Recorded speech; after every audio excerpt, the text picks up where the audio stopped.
found this piece of office furniture at a thrift shop for $20. So the reason I got this piece is the fronts were really flat to do a very cool design on them.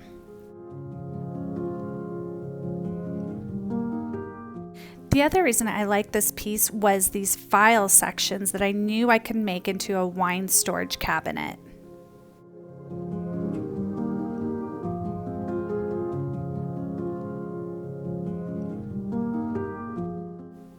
This piece had a really rough top. It didn't fit quite correct. So for this flip, I'm going to put a whole new top on it and show you how I do that.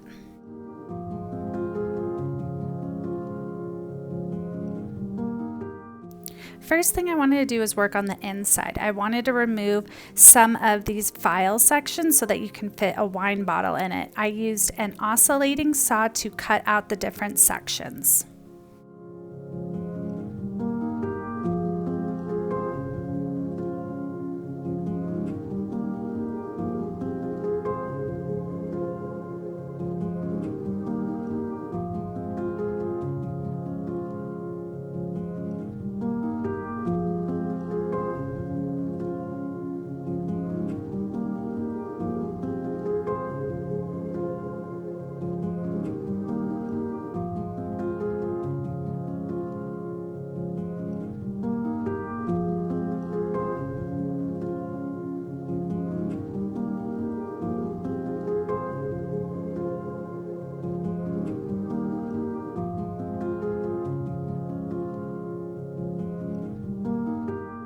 Once you take out all the sections, you're going to want to fill the holes. I use this all-purpose Bondo putty that worked really great.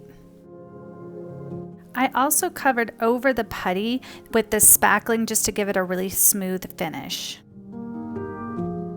You're going to want to mix it up and follow the directions on the can.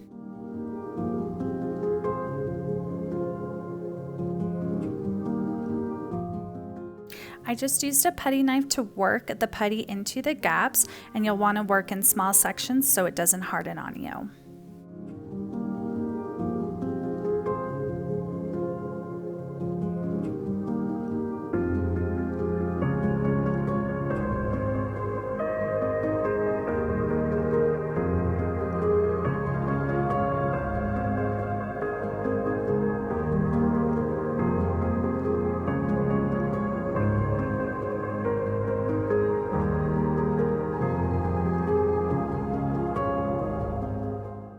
After each section is dry, I used a mouse sander to sand each section, and I used a 120 grit sandpaper.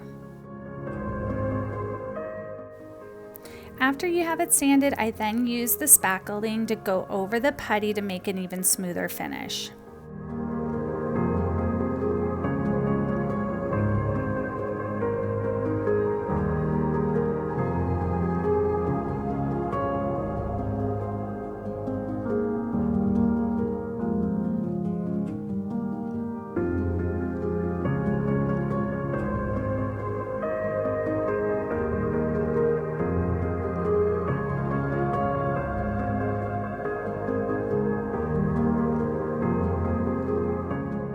Once the spackling was dry, I went over it again with the mouse sander and sanded it smooth.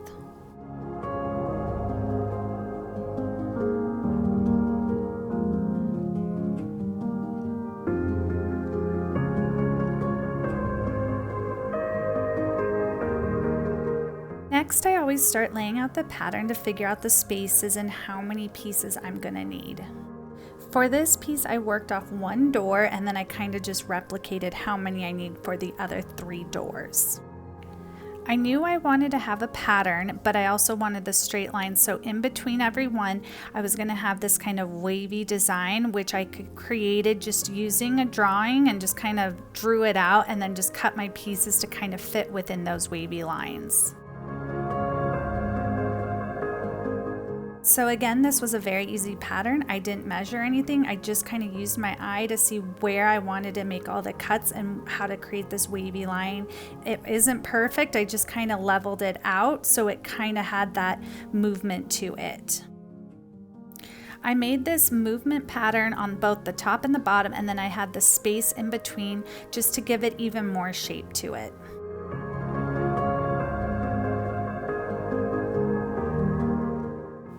Here's how I laid out the pattern. I started with the long straight cuts first. I had them all pre-cut, and so all I had to do was every other one lay it out. And then after, I went back in and added my other in-between pattern that had the wavy lines on both the top and the bottom.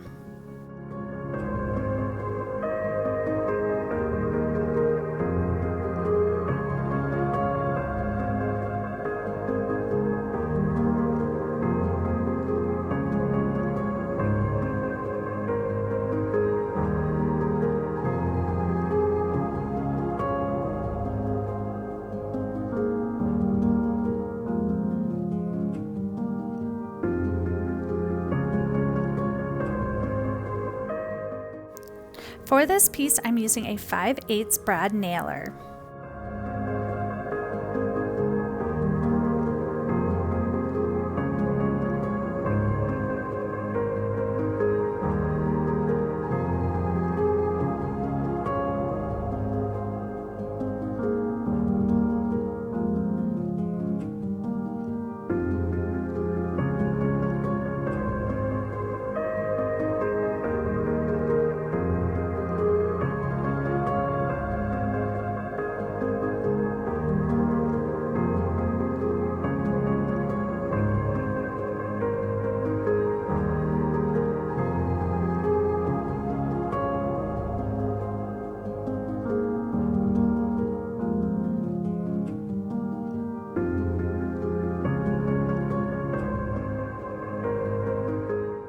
And there's your pattern. It's a super easy one that doesn't need a lot of measurements. Next, we need to fill the holes to create a very smooth look on the wood pieces. So I just use a simple wood filler and I go over each hole filling it.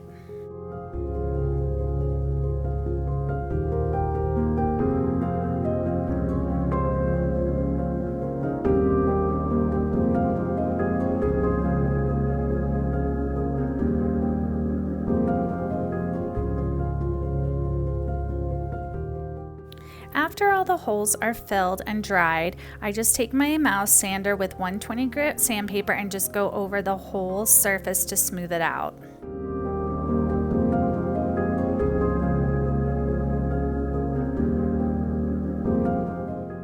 The next step is to paint your piece. I always use this paint and primer in one to prime the piece, and then I use Turtle Dove by Melange. These are just some of the brushes I like to use. I like to use a round brush for in between all the intricate designs, and then the flat brush for the body of the piece.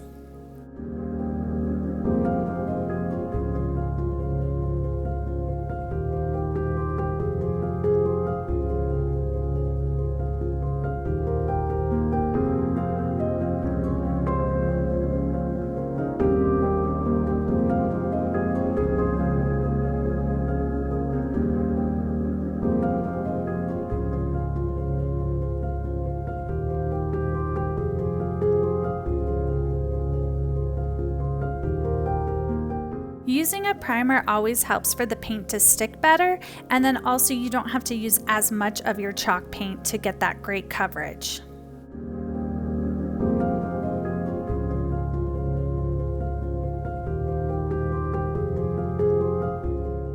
When you work on the rest of the body of the piece, you're going to want to make sure you do long, straight brush strokes. This will create that buttery finish.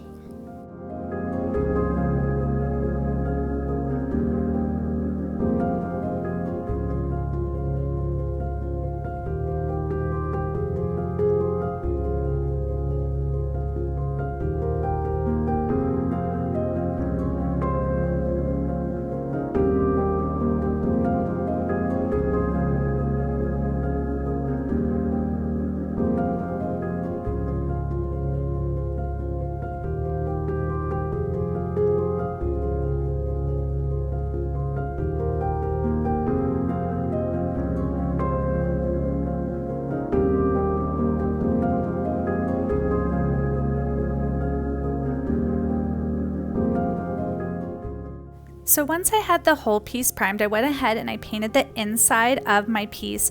I just went for a high gloss kind of blue-gray color to add. Once your primer is dry, you can add your chalk paint on top. This was Turtled Up by Melange.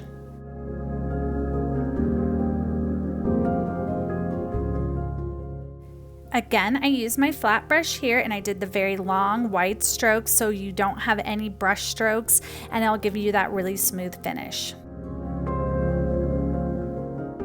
For the pattern sections, I used a round brush. It really gets great into those nooks and crannies.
I needed to add a top to the piece. So I went to Lowe's and I found this board that is used to make bookshelves. And I thought this would be a perfect piece that I just had to cut down.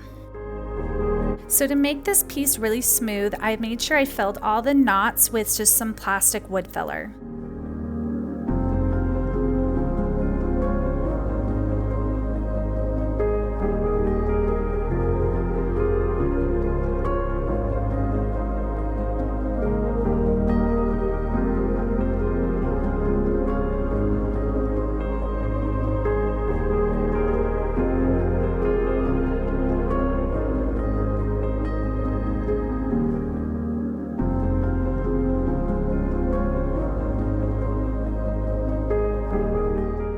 I then used my Orbital Sander to sand the piece. I used a 220 grit sandpaper just to get a really smooth finish.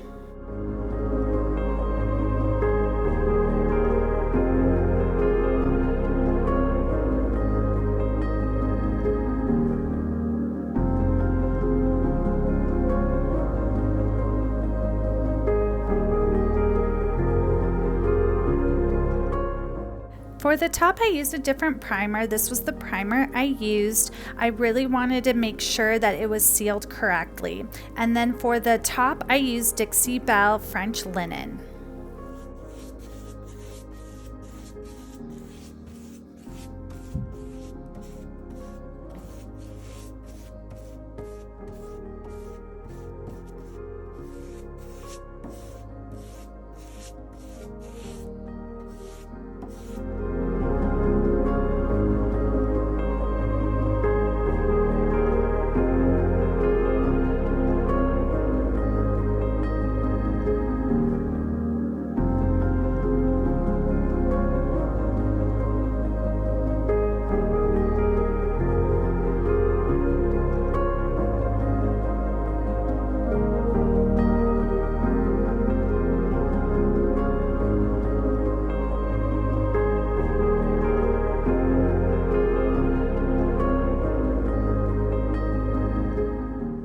To seal the piece, I use this hemp seed oil. It really works well with the chalk paint, and then just a microfiber cloth, and then this brush just to buff it out. For the handles on the piece, you can visit my Amazon shop, which I have linked, and I have them listed here. They were just very simple pull handles that you can spray paint whichever color you want for your piece. They were very reasonably priced depending on the size you choose. And here is the finished look. I just love how this piece turned out and how the lines created such movement across the piece. Also, the color between the beige and then that concrete color top just complemented each other. And now for the best part, the inside. I think that it turned out really well as a small bar side for bottles and then the other for wine storage.